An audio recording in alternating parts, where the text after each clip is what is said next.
still hard for me to believe that I broke a boat inside the wave. I brought a boat at 90 degrees inside the wave. I should have taken a picture for people to believe me that just after the wave, the bow was pointing 90 degrees of the stern of the boat, and all water was coming from forward, obviously. And the water level inside grew up very fast, and I had a very, very short time to be able to decide what I have to do. So Kevin sent an alert saying that he had to leave the boat. The boat was basically sinking, and it was very, very rushy. As we understood that he told his team that it's not a joke, I have to leave the boat is sinking, Mayday, come and help me. That was the message.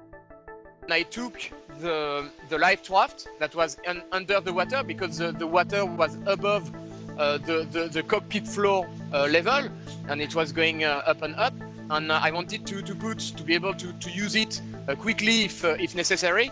I wanted to be able to have the life raft and the EPIRB outside.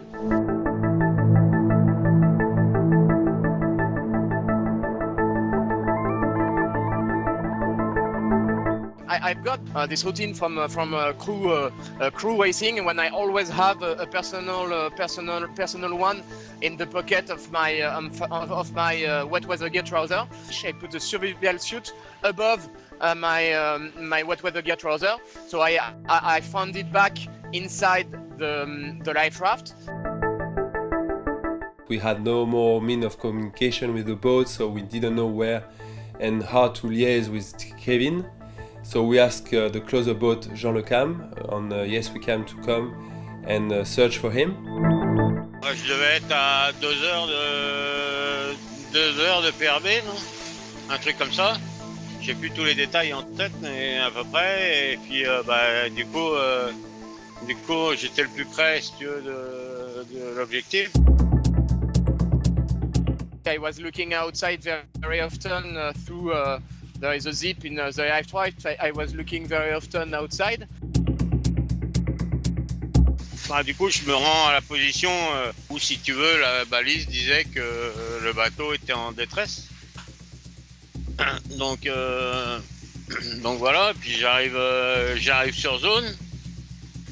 Et puis nickel, je vois Kevin dans son radeau.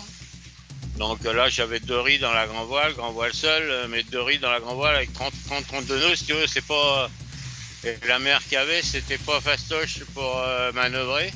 The sea state was pretty bad, with something like 5.5 meters, but the idea was to stay in the life raft for the weather to be better, for the waves to be smaller and the wind to decrease. For me, it was safer to spend the night in the life raft and to switch from one boat to the other with less wind and less waves. He unfortunately lost track of Kevin, so next hours we were very scary, and we had to call the other boats to come and help. So we asked 3 other boats. So we asked Yannick Bestaven, we asked Sébastien Simon and Boris Herman to stop their race and come and help.